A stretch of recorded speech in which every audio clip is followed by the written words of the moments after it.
millions struggle daily with conditions that can't be seen, from autoimmune diseases, ADHD, illnesses like ME to Crohn's, or mental health and brain conditions. And from what I've experienced, it's clear that people need to know more about these hidden disabilities.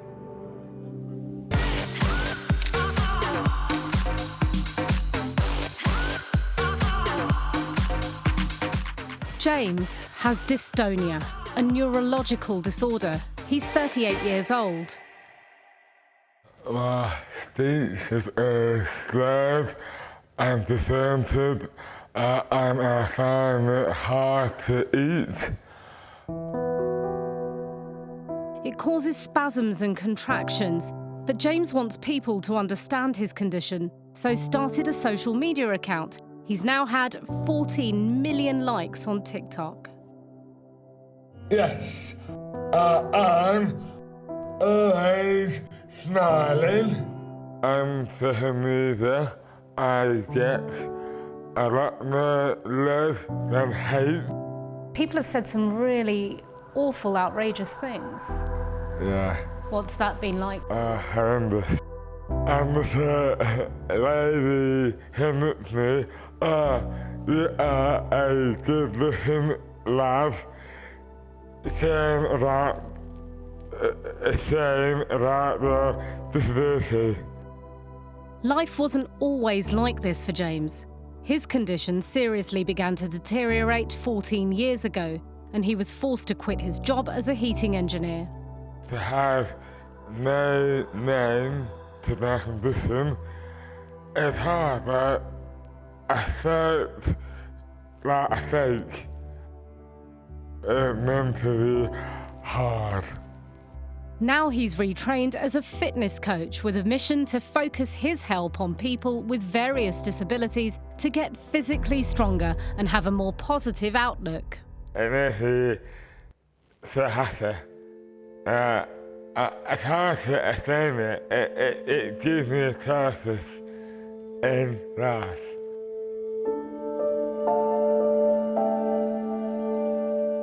People with invisible conditions are more likely to also have a mental health condition too. And it's that day after day grind of having to prove yourself, of not being believed or of being judged that can really, break people down. After my own accident, I was out of work for 4 years. Often I was in agony or numb and unable to leave my house. Like millions of others with a hidden disability, I struggled to get an official diagnosis, which delayed me getting the support I needed and for the long-term pain I feel every day. But for some, help can come in a potentially unexpected form. Ian's autistic, and this is who supports him as he goes about his daily life. His special assistant's cat, Chloe. One of the ways in Chloe helps me is that she's something consistent in my environment. She distracts me, I guess. I don't know exactly what happens, but she reduces the sensory overload. She does make me less anxious. Growing up, Ian wasn't aware he was autistic. There was no mention of the word autism. He always did well academically, but socially, he didn't particularly want to mix with the other children. Clarity came for Ian with a diagnosis 2 years ago, aged 49. He also suffers from anxiety. I think in many ways a relief, because it gives you a bigger understanding of yourself. Ian works as a graphic designer and lives independently. Very, very proud of what he's achieved, because he's achieved so much against all the odds, and with the difficulties that he's had. Ian was recently asked to leave a Sainsbury's because of his assistant's cat, Chloe. Yeah, but she's not. She's an assistance animal. Trust me, I know my stuff. Anyway, I'm looking for ducklings. Have you got any? This CCTV gave thousands of viewers a glimpse of the closeness of the bond between the two and showed for many people on social media Ian's reliance on his cat. Everybody knows now that they've refused me and Chloe from visiting the store. Sainsbury's, they have got a bit of a PR disaster. Ian's story went viral, and he's now planning to take Sainsbury's to court. Duty to make reasonable adjustments for disabled people has been the law since at least 1999. Sainsbury's say they want to be an inclusive retailer where people love to work and shop. They say they've explained to Ian that they want to support shoppers, but have to put customer and colleague safety first and maintain their high food hygiene standards. One of the most common non-visible disabilities is chronic pain, with millions of UK sufferers. And it gradually eases off throughout the day when you're mobile. But in the evening, once you stop moving, the pain comes back and it feels like your back's on fire. Where's Fergus? Rowan has axial SPA, an inflammatory arthritis. It's as common as ME and Parkinson's combined. Hi guys, what you building? The pain from her condition can be excruciating. I was on crutches and I just burst into tears because something as simple as breathing was so excruciating. So I went home that day and thought I would have a bath. I couldn't get back out of it for hours until my husband came home from work and he was able to help me get out of the bath. Her disability isn't obvious, and it's made her a target by members of the public. I've actually been verbally abused by people for sitting in a disabled seat on the bus. I've also had people tell me off for using disabled toilets because there's some days where I would need handrails to help me get up and down from the toilet. More women than men suffer from chronic pain, yet they're less likely to be treated and diagnosed. Despite countless trips to doctors and specialists, it took 5 years for Rowan's diagnosis. I didn't fit the demographic of people with axial SPA, particularly when it was older men that I was seeing as clinicians. I even had one doctor tell me that perhaps it was a mental health problem. Another family who fought for a diagnosis are the parents of 11-year-old Josh. They feel let down by the system as they've spent years trying to get him a place in an appropriate school. You ready? Yeah. Make yourself big.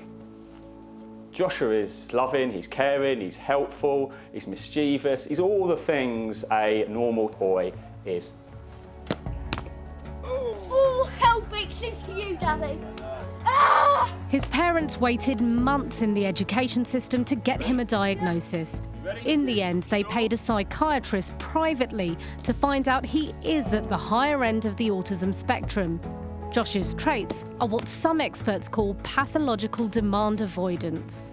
On a bad day, swearing, shouting, punching, almost like a kind of a Jekyll and Hyde, really. It's meant Josh's parents have been looking for another school for nearly 3 years.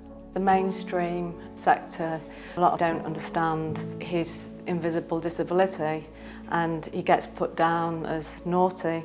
That would cause him to have meltdowns and then later led on to school refusal.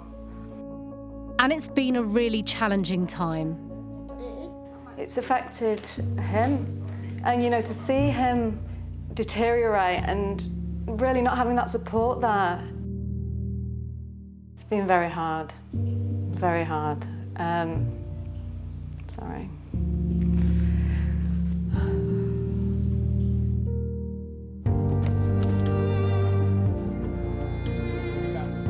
Thankfully, he now has a place and starts at a specialist school in September, but his parents have advice for others who have children with special needs. We've stuck together, we've been strong as a family, and we've fought for a school for him. All he's getting is what every child is entitled to. He's got a future now. In England, some pupils with additional needs can have up to a 5-year wait for both diagnosis and support. But complex brain conditions like Josh has aren't unique to children. There's been an apparent upsurge in adults, including high-profile women like former Love Islander Olivia Attwood, getting diagnosed with ADHD. So it's attention deficit hyperactivity disorder. It's a terrible name because it's disorder and deficit. And we don't have a deficit of attention. It's a problem of control of that attention, and hyperactivity isn't a requirement. There have been more than 20 billion views of ADHD-related videos on the internet, and in the UK, 130,000 people have tried an online test in the past year alone. ADHD wasn't even recognised in the UK until the year 2000. Common traits and symptoms include inability to properly focus and impulsive behaviour. The knowledge that ADHD runs in families means multi-generations are also then able to get that help and support from an ADHD diagnosis. A dramatic rise in UK prescription rates for ADHD medications means it's likely more people are being diagnosed with the condition. Some are eligible to claim PIP, which is a disability payment. Around 2 million people of working age claim disability benefits, amounting to an £11.5 billion bill. But those living with hidden disabilities know just how expensive the conditions can be. The two main ones are personal independence payment to cover maybe additional expenses that they may have because of their disability, and the ESA, which is under the umbrella of universal credit, and that is to substitute any kind of loss of income if they cannot work due to their disability. Like many services, the benefit system is under pressure. It can mean if you do need to start a disability claim, the delays could be forcing people who are already struggling to miss out on much-needed payments. You have absolutely no control. How long this is going to take, what money you're going to receive, like how many points they deem you to have. They're essentially then saying, this is how disabled I think you are. Even today, I use a stick, I can't sit, stand or walk for long periods and need strong pain relief. When I was out of work, I too relied on benefits, but it didn't cover the extra personal expenses of my condition, which meant paying for specialist equipment, treatments and physiotherapy. The extra cost of disability in this country is around £560 a month. That's money that disabled people have to spend that non-disabled people don't. Bethan, in Bridgend's promising army career, was cut short by her ME diagnosis. It was a very brutal and very final way to end what I'd done. I'd spent my young life aiming towards. She has to cope with constant background fatigue.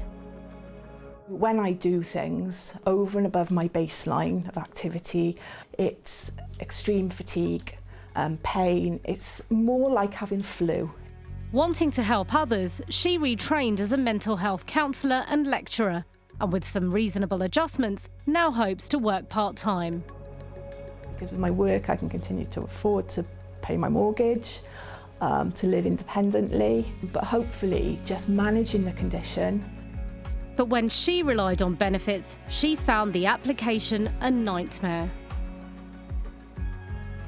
It would take me weeks to do tiny little bits of the form, because the mental process is huge, the physical process of filling in the form, but also the psychological involvement of having to write everything I could no longer do.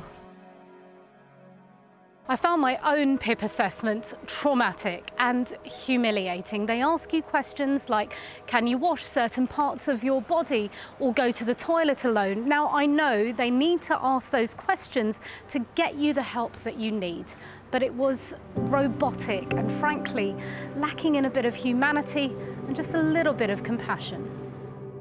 Elements of that is from an assessment from the 70s. It is archaic. It is crude. It is a snapshot of somebody's very complex and fluctuating disability. Now, the DWP, the person that looks at all that information that's been gathered, has no medical or clinical expertise, and they are the person where it lands on their desk to say, you now make a decision if this person gets any benefits.